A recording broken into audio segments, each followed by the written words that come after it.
Tous les jours, ce jeune homme souffle sur une truie. Même à bout de souffle, il doit tenir 12 heures d'affilée. Très vite, il réussit à faire voler Jouer, une truie de plus de 50 kilos. À force, même les feuilles deviennent des armes tranchantes sous son souffle. Un jour, il souffle simplement vers la chaumière de son maître. Et contre toute attente, il y met directement le feu. Son maître voit qu'il a encore fait une bêtise. Il comprend qu'avec lui, impossible de finir ses vieux jours tranquilles. Alors, il le renvoie directement dans son village natal. Mais à peine descendu de la montagne, il apprend la mort de son grand-père. Il se dépêche aussitôt de rentrer chez lui. Sa femme était justement en plein enterrement de son grand-père.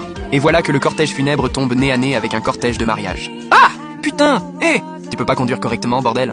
Tu conduis comment, putain? T'es aveugle ou quoi? Madame Lin, il y a un enterrement sur la route. Aujourd'hui, Tu Yuncheng sait que c'est mon mariage. À moi, Lin Yaozu. Il bloque ma route? Qu'il dégage loin d'ici. Oncle Long, ne cherchons pas les ennuis. Il faut enterrer grand-père. Monsieur, l'heure de l'enterrement approche. Le respect des morts passe avant tout. Vous pourriez nous laisser passer en premier? Depuis toujours, un enterrement ne dispute pas la route à un mariage. Aujourd'hui, c'est quand même le jour de notre mariage. Vous bloquez notre cortège. Alors dégagez! À Yuncheng, il y a une vieille règle. Quand un enterrement croise un mariage, les défunts ne disputent pas le passage. Quand un mariage croise un enterrement, les mariés laissent passer les morts. Nous sommes déjà en route. Alors laissez-nous passer en premier. Quelle poisse! Vous savez pas que je me marie aujourd'hui? Ce vieux pouvait pas crever un autre jour. Fallait que ce soit aujourd'hui. Il fait exprès de me pourrir la journée ou quoi? Toi? Écoutez, personne n'a envie d'organiser des funérailles dans sa famille. Alors, s'il vous plaît, laissez-nous passer d'abord. Vous laissez passer? Et comment?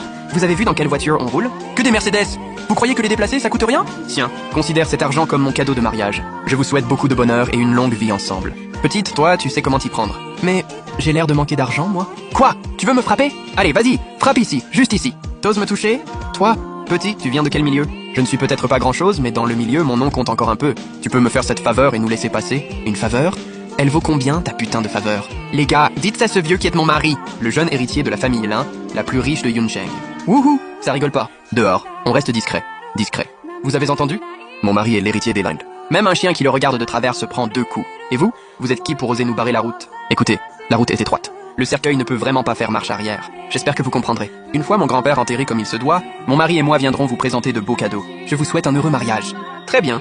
Vu que tu tiens autant à ton grand-père, on va vous laisser passer. Mais c'est quand même mon grand jour. Je veux un petit geste porte-bonheur. Quel geste?